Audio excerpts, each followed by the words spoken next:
e venho à tribuna no dia de hoje demonstrar as minhas preocupações na área que mais preocupa a todos nós, né? Na área do direito do povo, a miséria, a violência, a pobreza, a fragilidade na área da saúde, da educação. Mas hoje eu vou falar do salário mínimo. Ficamos todos nós, né? Ficamos todos nós muito preocupados porque acabaram com a política de salário mínimo. Sabe, senador Confuso, quando eu cheguei aqui há muitos anos atrás, muitos anos atrás, 34 anos atrás, eu trabalhei muito com a política de salário mínimo. Faço uma homenagem ao senador, ao deputado federal Alceu Colares, do PDT. Era um tema que ele cuidava muito.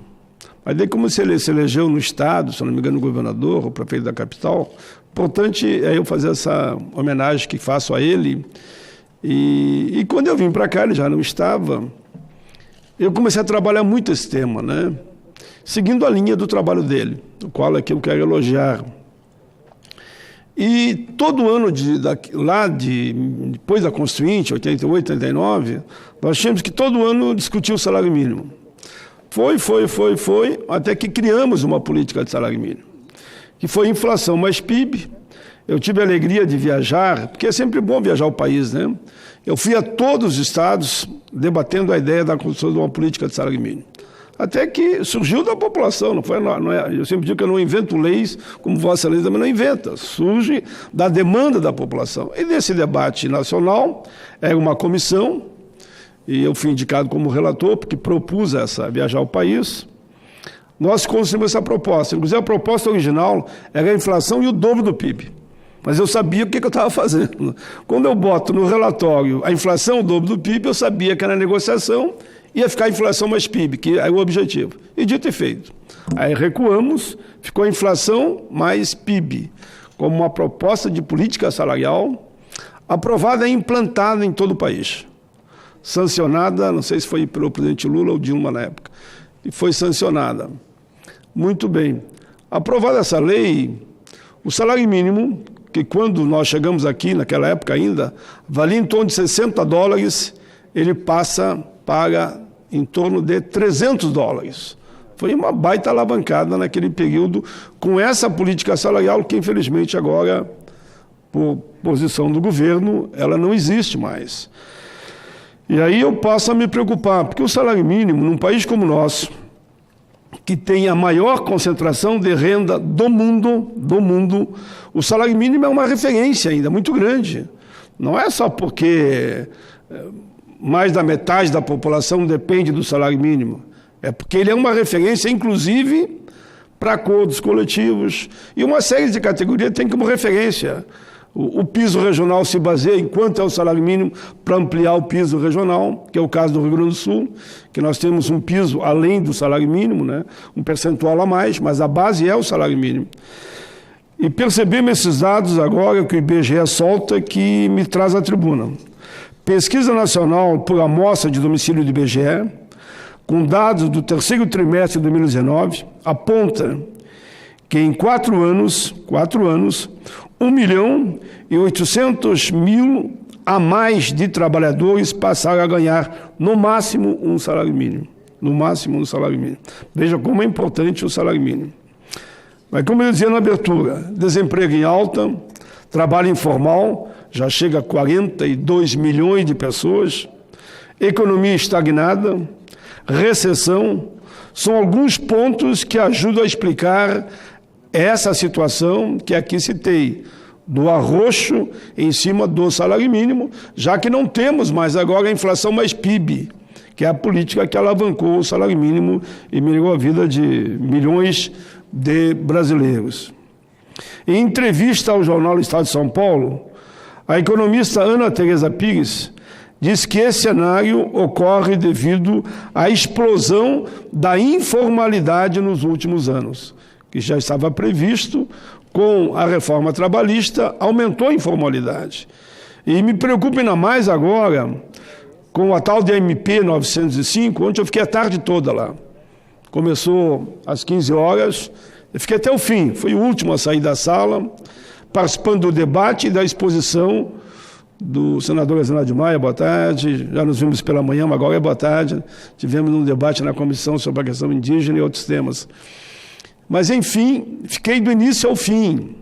Eu vi lá, presidente, na comissão, questões que me preocupou muito, muito. Com todo respeito a alguns jovens deputados que estavam lá, e eles sabem que eu respeito eles, também me respeito, mas expressões como essa, devíamos acabar com a CLT totalmente. Então quer dizer que não tem que ter nenhum instrumento que regre a relação entre empregado e empregador, nenhum, nada, nada, nada. Expressões como essa, a reforma da Previdência, é isso mesmo, e viu como estavam errados, deu tudo certo. Aí eu, na minha hora de falar, eu vejo 2 milhões de pessoas esperando para receber o que tinha de direito da lei velha ou da lei nova, não recebe nenhuma das duas. As pessoas estão se convencendo e vendo que não terão mais possibilidade de se aposentar, a não ser que for por idade, porque o tempo de serviço não dá. Eu quero elogiar, inclusive, todos os senadores, porque eu não vi nenhum senador subir aqui e dizer, olha, essa reforma é boa, excelente, viu como é boa? Eu vi senadores dizendo, e temos posições na hora do voto diferentes, mas é democrático, mas senadores dizendo, eu estou votando isso, mas não que eu acho que é bom. Eu sei que é ruim, mas enfim, por circunstâncias de orientação de governo, estava votando. Mas lá, senadora, eu vou passar em seguida para a senhora, eu vi parlamentares jovens até, dizendo, viu como foi bom a reforma, mas me digam onde é que a reforma foi bom. E aí eu rendo homenagem aos senadores que pelo menos vêm aqui, todos, independente do voto, dizem que votaram devido às circunstâncias, mas não é que adoram essa reforma. Isso me preocupa, para onde vamos? Eu cheguei a usar o termo lá, a minha preocupação, que o mundo do trabalho no Brasil vai se chamar, logo ali na frente, uberização. Ou seja, pagar para trabalhar, porque Uber é isso. Com todo o respeito, quem trabalha Uber, ninguém trabalha com Uber porque gosta, não. Trabalha pela necessidade. Eu disse lá até que tem amigos bem próximos a mim que estão no Uber, mas não é porque gostam. Então, todo o respeito àqueles que trabalham, que eles se obrigam, não têm emprego. Me parece que já chega a mais de 40 milhões de pessoas que estão fazendo Uber. Eu digo, sabe o que é isso que nós queremos? Por exemplo, eu pego o meu carro, trabalho nessa uberização que eu chamo, pago gasolina, pago diesel, pago oficina, pago seguro, pago IPVA, enfim, pago tudo. E como é que chama? Como é que não é? Eu me dei um branco aqui. Bom, mas enfim, a empresa que está por trás só recebe. Só recebe. Ela recebe lá 25%, e o camarada vai ver que os 25% que ele deu, inclusive, ali na frente, quando o carro dele estiver na oficina, se vai tudo. Eu sei porque tem pessoas íntimas, ligado até a mim, não vou entrar em detalhes, que estão nessa história. Aí o secretário não respondeu nada. Ele só me disse, isso eu não vou falar agora, né? Então é esse quadro que me traz à tribuna para falar desse tema. Mas como eu falei aqui da economista, eu só vou usar 2 frases que ela usou e passo para a senhora. Diz ela, a economista Ana Teresa Pires, sem a estrutura básica que os empregos de carteira assinada oferecem para os trabalhadores, os informais ficam expostos às condições piores e mais baixas remunerações. O aumento da informalidade levou mais trabalhadores no mercado a ganharem menos. As pessoas perderam a proteção que o salário mínimo representa e, por sobrevivência, aceitaram a oportunidade que aparece, fecha aspas, a opinião dessa economista. E a população ficou numa, pegar ou largar. Então, por isso que está nessa, praticamente de trabalho escravo. Uber não é de carro, até de bicicleta já tem. Acho que alguém vai pegar sua bicicletinha e vai sair pedalando no tempo que me lembra aqui da escravidão, com uma mala nas costas, entregando marmita, isso, aquilo. É o ponto que chegamos. Isso é bom para aqueles que não precisam mais pagar nenhum tipo de direito trabalhista. É só o salário hora. E um salário hora que arrocha pelo próprio salário mínimo que eu estou falando aqui. Se o salário mínimo despenca, esse trabalhador vai ficar só mesmo uma bombinha aquela para encher o pneu da bicicleta. Mais nada. Muitos estão desistindo do próprio Uber, entre aspas, como eu dizia antes, né? Para o ponto que nós estamos chegando. Mas eu estou preocupado e quero falar um pouco dessa comissão, embora eu não ia falar tanto da comissão. Essa comissão, ela poderá cair no ridículo. Como caiu no ridículo a Comissão da Liberdade Econômica. Quando chegou o projeto aqui, tinha em torno, sei lá o quê, de 25, 30 artigos, chegou na reta final, aprovado numa comissão aí, com senadores e deputados presentes. Chegou, se eu não me engano, a mais de 70 artigos. Resumo, foi para o plenário da Câmara do Senado e terminou com 19 e 20. O que adianta fazer isso? Porque se a comissão, eu faço parte, eu vou alertar isso lá, e vou repetir o que eu estou dizendo aqui lá, pode cair no ridículo como caiu a da liberdade econômica, que inclusive já estava lá o tal de trabalho aos domingos, sábados e feriados. Felizmente, nós aqui no Senado derrubamos, foi nós aqui. Nós aqui no Senado, não, isso não, tiramos. Eles pegaram e colocaram de novo. O que eles dizem? Mas é outra legislatura, só que a medida provisória foi editada na antiga legislatura, consequentemente no mesmo ano legislativo. Ah, não é incancelável por causa disso. Mas, por amor de Deus, eu nem quis discutir com um daqueles jovens que estavam lá, senão vai ficar polarizando, né? De senador e um deputado, eu não quis discutir. Mas eu sei o dia que editaram a medida, a 905, foi no ano passado. Mas ela está em vigência desde lá. Bom, se vão discutir agora, ela está em vigência, derruba ou não derruba. Questões como essa. Eu não queria que a comissão caísse no ridículo. Eu queria que saísse de lá, já está lá, vamos ver o que... Eu não vou dizer que 100% é ruim, né? O conjunto da obra é ruim, é perverso. Mas podemos chegar num acordo que isso pode, isso não pode. Isso aqui, como disse o senador Espiridião a mim, é jabuti. Ele tem 4... quase programa de governo numa única MP.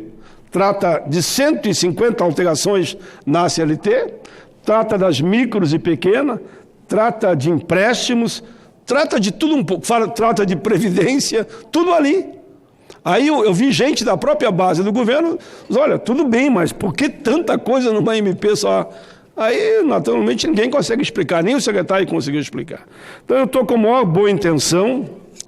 Não sou daqueles que vai lá só para, numa visão, digamos, de desqualificar o adversário. Até disse para um dos jovens, o bom debate não é desqualificar o adversário, é reconhecer o adversário com as suas ideias e tentar caminhar para uma redação que interesse, de fato, ao povo brasileiro. Ele entendeu e foi respeitoso também comigo. Mas, enfim, aqui ela diz, olha... eles não têm saída, é pegar ou largar, e por isso estamos nessa situação. Na análise também que faz, aqueles que têm escolaridade mais baixa, a situação sempre é pior, e é verdade. Clemente Gás Lúcio, diretor do Diese, avalia que não há em curso uma política pública que incentive a criação de vagas com remuneração decente. Não há. E diz, vai gerar emprego como? Se o mercado internacional está um caos, devido à política globalizada, veja bem, um vírus na China dá impacto no mundo todo, inclusive na economia. Ora, se essa é a realidade na política econômica a nível mundial, nós temos que apostar no mercado interno. E aí como? Se você arrocha o salário daqueles que são compradores em potencial, independente do salário de cada um aqui, né? Se você arrocha, porque você arrocha a base, você quer arrochar tudo. Quem ganha 1, de preferência, quer pagar menos que 1. Quem ganha 2, quer pagar menos que 2. Quem ganha 10, quer pagar menos que 10. E aí vem, por isso que o Brasil é um dos países da maior rotatividade do mundo. E daí, quem vai comprar? Tem a velha teoria que eu já falei 1000 vezes, desde que eu estou na vida pública, do Henry Ford, que chamaram numa época ele, o presidente dos Estados Unidos, para que ele dissesse qual é a saída pela crise. Ele respondeu na linha que a sogra falou, só tem uma saída, paguem bem os trabalhadores, porque eles é que vão comprar os meus carros. Então, se eu pagar eles bem, eles vão potencializar, eu posso vender por um preço menor lá fora, e ainda eles compram meus carros. É uma teoria simples e direta.